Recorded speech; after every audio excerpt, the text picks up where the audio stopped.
తాకట్లో ఉన్న మీ బంగారాన్ని విడిపించి ఆ రోజు ఆన్లైన్ రేటుకి కొంటాం. Sharma gold company. భారత్ని ఢీకొట్టే దమ్ము పాకిస్తాన్కు ఉందా? జమ్మూ కాశ్మీర్లోని పహల్గామ్లో జరిగిన ఉగ్రదాడి తర్వాత దాయాది దేశాల మధ్య దారుణ పరిస్థితులు నెలకొన్నాయి. రెండు దేశాల మధ్య ఊహించని విధంగా ఉద్రిక్తతలు పెరిగాయి. మరోపక్క పాకిస్తాన్కు బుద్ధి చెప్పేందుకు భారత్ తీసుకున్న నిర్ణయాల తరుణంలో పాక్ కవ్వింపు చర్యలకు కాలు దుబ్బుతోంది. భారతదేశానికి వచ్చే వాణిజ్య విమానాలను తమ గగనతలం గుండా వెళ్లకూడదంటూ వైమానిక ప్రాంతాన్ని మూసివేసింది. అంతటితో ఆగకుండా తమ వగ్రబుద్ధిని చూపిస్తూ సరిహద్దుల్లో కాల్పులకు తెగబడుతోంది ఎల్ఓసి చుట్టూ. దీంతో పాకిస్తాన్ కవ్వింపులకు భారత్ సై అంటోంది. యుద్ధానికి సిద్ధమంటూ అలర్ట్ను ప్రకటించింది. ఇప్పటికే సైనికుల సెలవులు కూడా రద్దు చేసింది. అయితే ఇప్పటికిప్పుడు యుద్ధం జరిగితే భారత్ను ఎదుర్కొనే దమ్ము పాకిస్తాన్కు ఉందా అనే డౌట్ చాలా మందిలో నెలకొంది. నిజంగా ఉందా?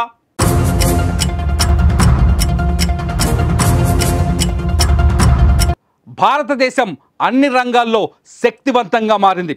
ఆర్థికంగానే కాకుండా అనుకోని అవాంతరాలు ఎదురైతే శత్రువులను మట్టుబెట్టేందుకు కూడా సిద్ధంగా ఉంది. యుద్ధం లేదా దాడి జరిగినప్పుడు ఏ దేశం ఎక్కువ శక్తివంతమైనదో తెలుసుకోవడం చాలా ముఖ్యం. ఈ విషయంలో గ్లోబల్ ఫైర్ పవర్ 2025 నివేదిక ప్రకారం 145 దేశాల సైనిక శక్తి జాబితాలో భారతదేశం 4వ స్థానంలో ఉంది. పాకిస్తాన్ 12వ స్థానంలో ఉంది.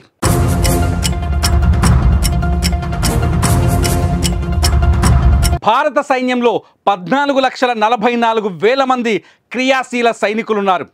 11,55,000 మంది రిజర్వ్ దళాలున్నాయి. 25,27,000 మంది పారామిలిటరీ దళాలున్నాయి. సైన్యం మందుగుండు సామాగ్రిలో ఆధునిక స్వదేశీ సాంకేతిక పరిజ్ఞానం అద్భుతమైన మిశ్రమం ఉంది. భారతదేశంలో మొత్తం 4,201 యుద్ధ ట్యాంకులున్నాయి. ఇందులో అర్జున్ ట్యాంక్, T-90 భీష్మ వంటి ప్రమాదకరమైన ట్యాంకులు పాకిస్తాన్పై భారతదేశాన్ని అజేయంగా మార్చే శక్తిని కలిగి ఉన్నాయి. దీంతో పాటు భారత సైన్యం వద్ద పినాకా రాకెట్ వ్యవస్థ, బ్రహ్మాస్ క్షిపణులు, బోఫోర్స్, హోవిట్టర్ తుపాకులున్నాయి. ఈ ఆయుధాలు శత్రువులను సులభంగా ఓడించగలగడంలో దిట్ట.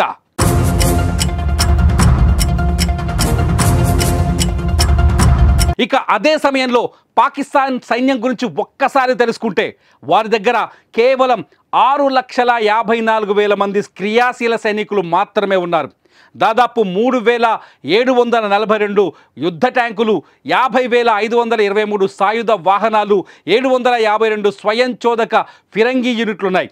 ఇది కాకుండా 692 రాకెట్ లాంచర్లు కూడా ఉన్నాయి. వీటితో పాటు పాకిస్తాన్ దగ్గర 2,627 యుద్ధ ట్యాంకులు ఉన్నాయి. ఇవి మొత్తం కలిపిన మన దగ్గర ఉన్న దాంట్లో సగం.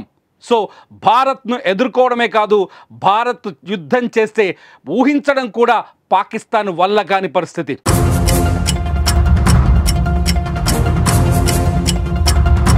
ఇక గగనతలంలో బలం గురించి మాట్లాడుకుంటే గగనతలంలో భారత వైమానిక దళం మొత్తం 2,229 విమానాలు కలిగి ఉంది. వీటిలో 600 యుద్ధ విమానాలు, 831 సహాయక విమానాలు, 899 హెలికాప్టర్లు, 50కి పైగా UAVలు ఉన్నాయి. వీటితో పాటు భారతదేశం అత్యంత ఆధునిక యుద్ధ విమానాలు కలిగి ఉంది. ఇందులో Rafale fighter jet, Sukhoi Su-30 MKI, Mirage 2000, MiG-29 fighter జెట్లున్నాయి. అలాగే భారత వైమానిక దళం బ్రహ్మోస్, అస్త్రరుద్రం, ఆకాశ్ వంటి క్షిపణి వ్యవస్థలతో బలంగా ఉంది. అదే సమయంలో పాక్ గగనతలం బలం గురించి మాట్లాడితే పాకిస్తాన్ వద్ద 1,399 విమానాలే ఉన్నాయి. వాటిలో 328 ఫైటర్ జెట్లు, 64 రవాణా విమానాలు, 565 శిక్షణ విమానాలు, 373 హెలికాప్టర్లు ఉన్నాయి. వాటితో పాటు 57 దాడి హెలికాప్టర్లు, 4 వైమానిక ట్యాంకర్లున్నాయి. సో ఇక్కడ కూడా భారత వైమానిక దళం పాకిస్తాన్ కంటే బలంగా కనిపిస్తోంది.